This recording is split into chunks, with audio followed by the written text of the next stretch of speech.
नमस्कार दोस्तों, स्वागत है आप सभी का हमारी एक और नई वीडियो में। जैसे कि दोस्तों आपको पता होगा हमारा उपरस का टॉपिक चल रहा है अभी। तो उपरस में कल हमने गंधक पढ़ लिया था, आज हम गैरिक को पढ़ने वाले हैं। ऐसे ही हमने महारस का जो टॉपिक है वो ख़त्म कर चुके हैं। अब हमारा उपरस का चल रहा है, ये भी आपका ख़त्म हो जाएगा, 8 दिन में ख़त्म हो जाएगा। उपरस में भी आठ आते हैं, जैसे महारस में आते हैं। उपरस में गंधक, गैरिक, काशिश, मनासिला, स्फटिका, ये सब आते हैं। ये सब आपको पढ़ाएंगे। कल हमने गैरिक पढ़ा दिया आपके लिए। कल हमने गंधक पढ़ा दिया, ऑफ करना। आज हम गैरिक को पढ़ने वाले हैं। हम देखते हैं आज गैरिक को। गैरिक का संस्कृत नाम होता है गैरिके व हिंदी नाम होता है गेरू। ये गैरिक वही होता है जो जब ग्रहण पड़ता है गाँव में तो गाय भैंस के सींगों पर जो लगाते हैं, या घरों में की सजावट के, जो पहले मिट्टी के घर बनते थे उसकी सजावट के लिए गेरू का प्रयोग करते थे। ये वही गेरू होता है जिसका संस्कृत नेम गैरिक है और हिंदी नेम गेरू होता है। और इसका इंग्लिश नेम ओकर और हेमेटाइट होता है। ओकर और हेमेटाइट इसका अंग्रेज़ी नेम होता है। इसका रासायनिक सूत्र देखें। रासायनिक सूत्र होता है इसका Fe2O3। Fe2O3 इसका रासायनिक सूत्र होता है। इसको थोड़ा सा जूम कर लेते हैं, क्लियर दिखेगा। गैरिक के पर्याय की बात करें दोस्तों, गैरिक, गैरे, गृमृद, गृमृतिका यानी कि गृमृतिका, रक्त धातु, लोह धातु, गृमृद भव, ये गैरिक के पर्याय जो दोस्तों। गैरिक के पर्याय तो ज़्यादा मुश्किल नहीं है याद करना। गैरिक, गैरिके, गृमृद, ये सभी गैरिक से ही आ रहे हैं। गृमृतिका ये तो आपके लिए आसान है याद करना कि रक्त धातु, ये लाल कलर का होता है तो उसे रक्त धातु नाम से याद कर सकते हैं। इसमें आयरन की मात्रा होती है तो इसे लौह धातु बोलते हैं। गृमृद भव, ये भी आपके लिए गैरिक से ही याद हो जाएगा। दोस्तों पर्याय याद करना भी बहुत ज़रूरी है। पर्याय पूछता है, 100% पूछता है एग्ज़ाम में। पर्याय कहीं से ना कहीं से किसी न किसी का पर्याय तो आ ही जाता है। इसका परिचय देख लेते हैं। यह रक्तवर्ण का कहीं लौह प्रधान खनिज है। ये रक्तवर्ण का लौह प्रधान खनिज है जिसमें 2 भाग लोहे तथा 3 भाग ऑक्सीजन का होता है। इसमें 2 भाग लोहे का होता है, 3 भाग ऑक्सीजन का होता है तथा शेष 6 भाग जलीयांश होता है। गैरिक के भेद देख लेते हैं। कितने गैरिक के भेद हैं? रसरत्न समुच्चय के अनुसार इसके 2 भेद हैं, पाषाण गैरिक और स्वर्ण गैरिक। जो पाषाण गैरिक होता है वो ताम्र वर्ण का होता है, जो स्वर्ण गैरिक होता है वह रक्त वर्ण का होता है। दोस्तों गैरिक या किसी के भी भेद में अगर आप इतना नहीं याद कर सकते हैं कि किस वर्ण का होता है तो आप इतना तो याद करना ही पड़ेगा आपको कि रसरत्न समुच्चय के अनुसार गैरिक के 2 भेद होते हैं। ये तो आपके लिए याद करना ही पड़ेगा।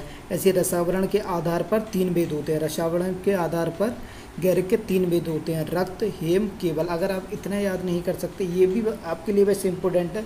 अगर आप इतना नहीं याद कर सकते तो इतना तो आपके लिए याद करना ही होगा। जैसे कि इसमें दिया गया रसावरण के आधार पर गैरिक के 3 भेद हैं, रसरत्न समुच्चय के आधार पर 2 भेद हैं। भाई आयुर्वेद प्रकाश ने भी 3 भेद माने हैं। आयुर्वेद प्रकाश ने भी गैरिक के 3 भेद माने हैं। इतना तो आपको याद करना ही है। भाई गैरिक, स्वर्ण गैरिक, सामान्य गैरिक और पाषाण गैरिक। स्वर्ण गैरिक, सामान्य गैरिक और पाषाण गैरिक, ये गैरिक के 3 भेद हैं। गैरिक उत्पत्ति, यह रेड ऑक्साइड ऑफ आयरन नामक लौह खनिज है। रेड ऑक्साइड ऑफ आयरन नाम का एक खनिज है जो प्रकृति में प्रचुर मात्रा में मिलता है, यानी बहुत अधिक मात्रा में ये प्रकृति में मिलता है। प्राप्ति स्थान देख लेते हैं, ये कहाँ कहाँ से प्राप्त किया जाता है। प्राप्ति स्थान ये संपूर्ण भारत में विशेषता झारखंड के सिंह भूमि, बंगाल, पंजाब, उड़ीसा, आसाम, मध्य प्रदेश, महाराष्ट्र एवं राजस्थान से ये प्राप्त होता है। गैरिक का शोधन देख लेते हैं। 2 प्रकार से गैरिक का शोधन कर सकते हैं। इसका शोधन जो है वो बहुत ही ज़्यादा आसान है, ये ज़्यादा कोई हार्ड नहीं है। इसमें देख सकते हैं आप, ये यहाँ पर थ्योरी भी लिखी हुई है, वो थोड़ी सी लिखी हुई है। तो इसका जो शोधन करने की प्रक्रिया है वो भी आसान ही है, वो जल्दी शोधन हो जाता है। गैरिक को गौदुग्ध की भावना देने पर शुद्ध हो जाता है। जैसे हम अगर थोड़ा सा ही गैरिक शोधन करेंगे तो हम खलवे यंत्र में गैरिक लेकर के उसमें आवश्यकता अनुसार गोदुग्ध डाल करके उसे चलाते रहेंगे जब तक सूखे ना, और सूखने जब ये सूख जाए तो उसकी एक भावना हो जाती है और ये तभी शुद्ध हो जाता है। इसमें ज़्यादा ऐसी गंध नहीं पाई जाती जो कि 7 भावना या 10 भावना देनी पड़ती है 3 दिन तक। वहीं उसके दूसरी प्रक्रिया देख लेते हैं। गैरिक को गोघृत में भर्जन करने पर शुद्ध हो जाता है।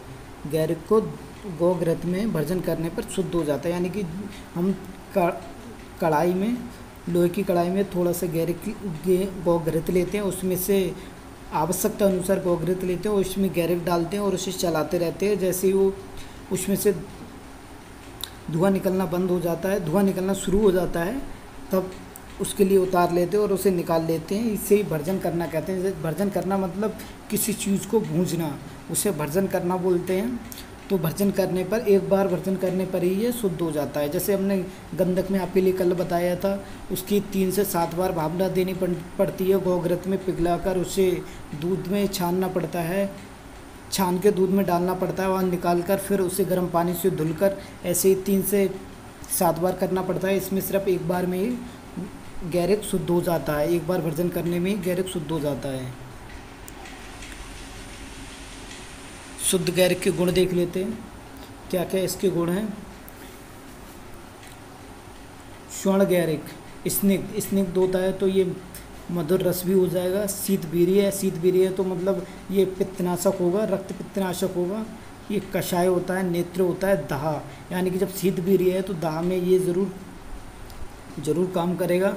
दाह यानी कि जलन होना। रक्तपित्त अगर शीतवीर्य है तो रक्तपित्त में काम करेगा ही। कफ विकार होता है, हिक्का में काम में आता है। हिक्का यानी कि अगर हिचकी आ रही है तो।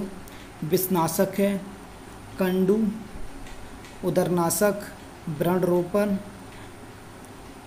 पित्त ज्वरनाशक, अग्निमंद शामक, पित्तनाशक एवं अग्निमंद शामक ये होता है।